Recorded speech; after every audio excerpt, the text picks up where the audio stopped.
And joining me now is Shashi Tharoor. Shashi Tharoor, remember, in a previous avatar, Congress MP, was United Nations Under Secretary General, so knows a thing or two about what happens at the UNGA. Appreciate your joining us, Dr. Tharoor. My first big question, you've been quoted a few days ago as saying that India, by abstaining from that vote, deploring the Russian aggression in Ukraine, is on the wrong side of history. Those are strong words to use, because there will be those who will say Russia has been an all-weather friend of India. Russia is a country with whom India has strong ties.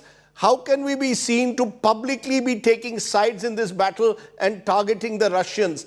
How do you therefore respond to your belief that we are on the wrong side of history? Please explain why you believe we are on the wrong side of history by abstaining from a vote on a UN resolution condemning the Russian aggression against Ukraine. Rajdeep, the fact is that the real politique that many people are suggesting that we should follow, namely to just quietly knuckle under because Russia matters more to us than international opinion, actually, unfortunately, overlooks two or three important facts. First, there is the undoubted question of the traditional principles India has upheld in all situations for the last 75 years. The inviolability of borders, the sacredness of sovereignty of a sovereign state, and at the same time, the principle of the non-resort to the use of force when it comes to resolving political disputes between countries. Now, all of these things, sadly, have been violated by the Russians, and surely if our friendship matters to them, we should be able to talk to them as friends and say, listen, these are principles that matter to us. We don't find it possible to just send these principles out of the window.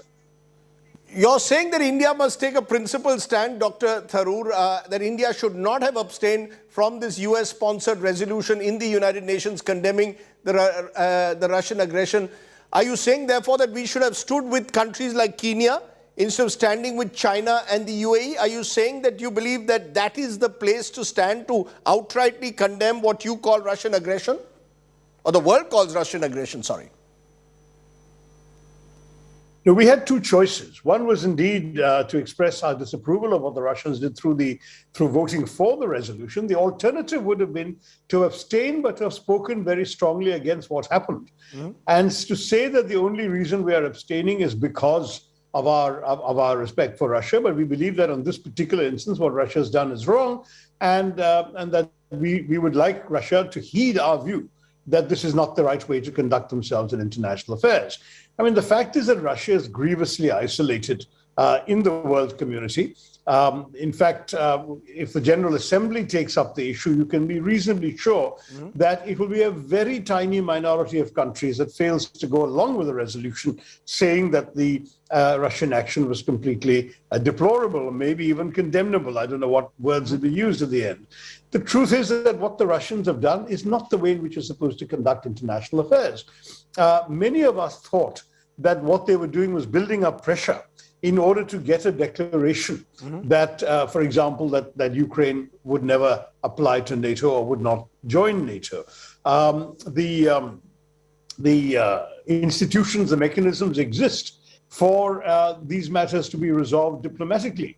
You are looking, for example, at two presidents who had met as recently as June in Geneva. It's not as if this is a world in which it was impossible to find a conciliatory solution.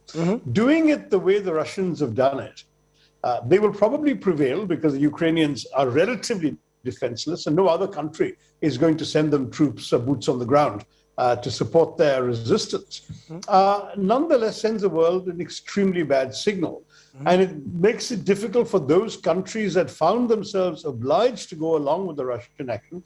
It makes them in an invidious position. Already we're hearing now stories of some of our Indian students being attacked in Ukraine because of India's vote and the fact that the Ukrainians feel let down. Now, I'm just saying that's probably these isolated instances. I'm not going to exaggerate their importance. But I'm just saying that for us, why should we stand alongside what is essentially condoning an aggression? No, but Dr. Tharoor, there will be those who will say it's not about standing with one country or the other. Former NSA Shiv Shankar Menon was on my show Friday night, and he said this was not a war we started. and this is not a war where we need to be seen taking sides. You seem to believe that a principled stand should be taken against the other aggressor, but there'll be those who will say, look, the United States, which is pushing this resolution, has been an aggressor in several countries in the past. You can look at Iraq, Libya, other places. When Serbia was bombed by NATO, no one spoke up. Why should we be standing up and taking sides in a war where at the moment we seem to actually have very little at stake? No, the fact is, number one, that when you say we have not started the war, we don't start very many wars far away from our country. None at all, in fact. So the only countries where we start the war would be wars where directly our national interests are involved. So by that logic, we should not even seek a permanent seat in the Security Council, where a member would be called upon day after day, week after week, to pronounce themselves on matters of international peace and security far away from their borders.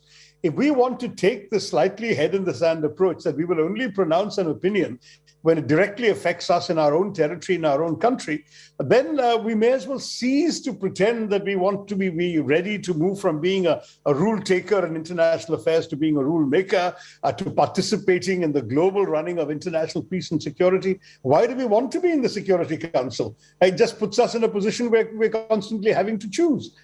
So this traditional preference of some of our bureaucrats to not make choices, particularly to not make moral choices, probably sounds very good. You know, why should we have to take a stand on anything that doesn't directly affect us? Well, the principle affects us. Tomorrow, another country marches across our borders. We can't turn around bleating that our borders have been violated or that our sovereignty wasn't respected. The Ukrainians can point out that we didn't say anything about the violation of their borders or the lack of respect for their sovereignty. I mean, the reason there are principles that we have subscribed to, this goes back, for example, to Nehru's famous Panchsheel doctrine with the Chinese, is that these principles protect everybody, including us. So for us to say that we will only articulate principles of a general nature when they affect us in particular is frankly not a position worthy of a serious state that wants to be taken by the rest of the world as a significant player in global affairs. So it's actually the stand to be taken by a country. So what you're saying, Dr. Tharoor, is that you believe that India must take a stand because if, God forbid, tomorrow a country in our neighborhood was to act as an aggressor, or China was to try and claim Indian territory, we would lose that moral high ground. Is that what you're suggesting, that that's why you believe that we need to take a principled stand? Am I correct that what happens today in Ukraine could affect us in our own neighborhood? That's right. If borders are sacred for everyone, if sovereignty should not be violated for anyone, if international disputes should be settled through diplomacy and not by the use of force, that should apply to all situations and not just to some. And if the US violates it, we should criticize the US. If China violates it, we should criticize China. And tomorrow, if China violates it, we will expect the rest of the world to criticize China. Why do we want to just show the lack of courage of our convictions vis-a-vis Russia?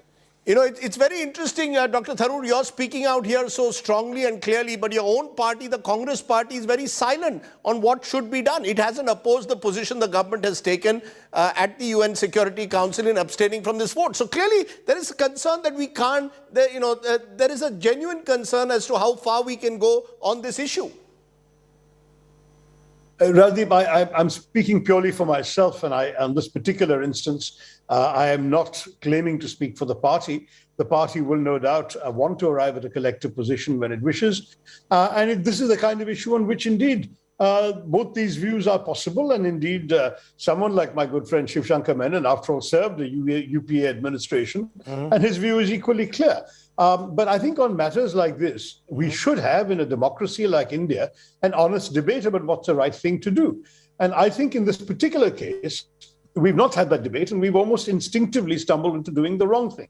Look around the world today, and there is no question that we are in a very tiny minority of states that have shown any understanding for the Russian position, any whatsoever. One final question. You've served in the United Nations with such distinction for several years. Even as we are speaking, the United Nations is debating what kind of role it can take. A resolution is likely to be passed tonight on the crisis. But have the limitations of the United Nations, Dr. Tharoor, been exposed? The UN really powerless to stop this kind of invasion in the 21st century. Apart from resolutions, there's nothing that the United Nations can do. You know, Rajiv, the UN is both a stage and an actor. It's a stage on which the member states have a platform to express their agreements and their disagreements. And where they agree, the UN as an actor, the Secretary General, the peacekeeping forces, the agencies can go out and do good work. And the UN does a lot of wonderful, irreplaceable work around the world. But where they don't agree, and by definition, when a permanent member doesn't agree, that means the UN can't agree because a permanent member can veto a resolution or a stand. When that happens, then the UN cannot be expected to deliver anything else. It's like, you know, if the Indian team is playing on the Brabourne Stadium wicket and somebody digs up the wicket overnight and they can't play, you can't blame the Indian team. The wicket isn't available. And in this particular instance, that platform has failed to come to an agreement, and therefore the UN as an institution could not do anything. The Secretary General has sometimes been seen as having a sort of moral voice in such matters. And he, as you know, did appeal in the name of humanity to President Putin to cease and desist and to withdraw his forces. That appeal didn't go very far. Could the UN's mechanisms have worked sooner and more quietly during the 7 or 8 weeks that the Americans were declaiming that the Russians were planning an invasion? But before the invasion actually started, we'll never know if something was attempted. Did the Secretary General send any feelers to Moscow saying, listen, if you are really planning an invasion, please don't do it. Tell us what you need, and we will be your messenger boy to Washington and to Kiev in order to ensure that whatever you need to prevent this invasion is done. I don't know if that such an initiative took place. That's about all the UN could have done.